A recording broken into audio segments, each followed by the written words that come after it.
আসসালামু আলাইকুম। আপনাদের সামনে নতুন ভিডিও নিয়ে চলে এসেছি। তা আজকে আলোচনা করব খুব বিষয় একটা জিনিস, আর সেই জিনিসটা কার কার ছাদে আছে আপনারা সেটা কমেন্ট করে জানাবেন। আর ভিডিওটা স্কিপ করবেন না, পুরোটা না দেখলে আপনার বুঝতে পারবেন না।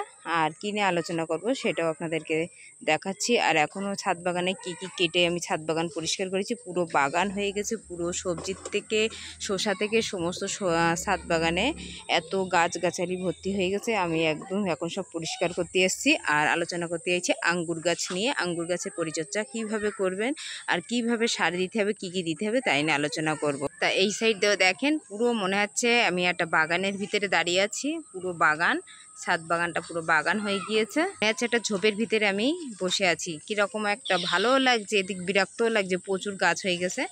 আর এদিকে এখন অনেকটাই পরিষ্কার করেছি। চাল কুমড়ো গাছটা যা ছিল সবই কেটে দিয়েছি। এই যে চাল কুমড়ো শাক হারভেস্ট করেছি। এদিকে পুঁই শাক ছিল, সরু পুঁই শাক, সেটাও কেটে নিয়েছি। এগুলো বেঁচে কুটে রেখে ফ্রিজে রেখে দেবো। এগুলো তখন পরে আমি রান্নার জন্য ইউজ করতে পারবো। আর এই যে এখানে একটা কুমড়ো গাছে কুমড়োও ধরেছে।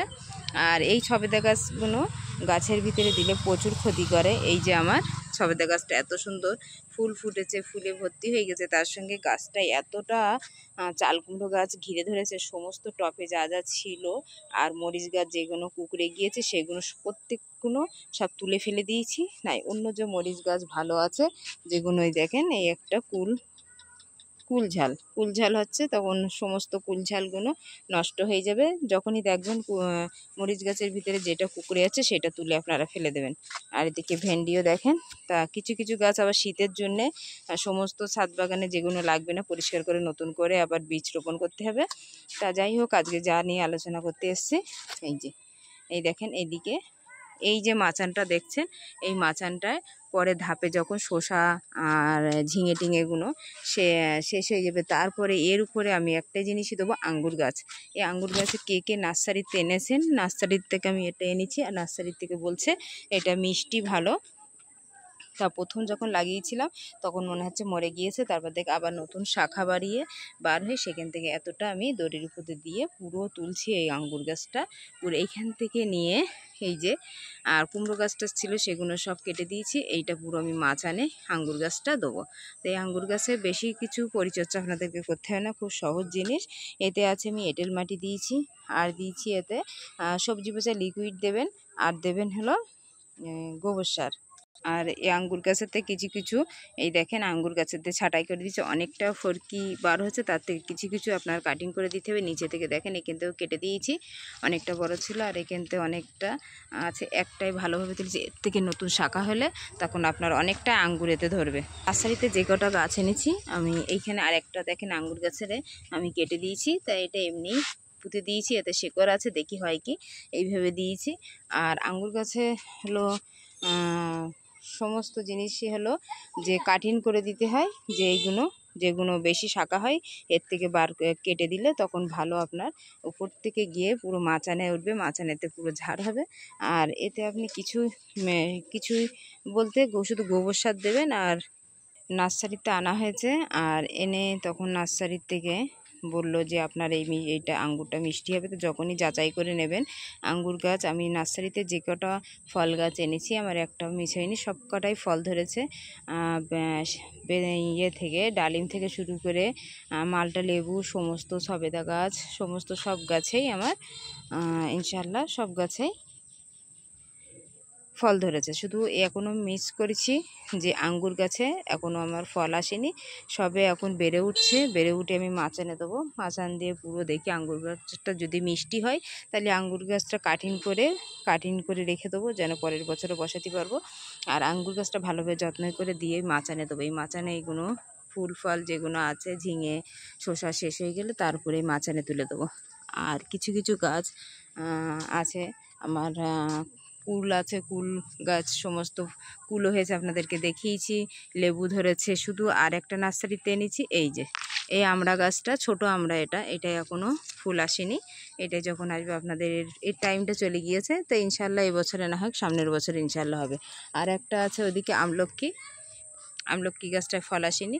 আর সমস্ত গাছে থেকে শুরু করে নার্সারির থেকে সব গাছে ফুল চলে এসছে। আর একটা জিনিস আপনারা যাচাই করে, নার্সারির থেকে অনেকজনাই মিথ্যে কথা বলে গাছ বেচে, তা সবাই না বললে ভুল, যে নার্সারিতে দোষ দিচ্ছে। যেগুলো ঘোষবাড়ির থেকে আনা হয়েছে, এই যে এই পেয়ারা গাছটা আমি নার্সারিতে আনি, নার্সারিতে যেখান থেকে এনেছি একটা জিনিস আমার নষ্ট হয়নি, সমস্ত সব গাছ ইনশাল্লাহ বেঁচে গিয়েছে। আর এই দেখেন লেবু, এটা পাতি লেবু, এই পাতি লেবুটাও কত সুন্দর আমার ধরেছে, একটা জিনিস নষ্ট হয়নি। তা যখনই আপনারা নেবেন নার্সারির থেকে ভালো যেখানে ভ্যারাইটি, ভালো ভ্যারাইটি, ভালো জাতের গাছ এনে আপনারা ছাদ বাগানে বসাবেন, নাহলে আপনার পুরো বাগান হয়ে থাকবে।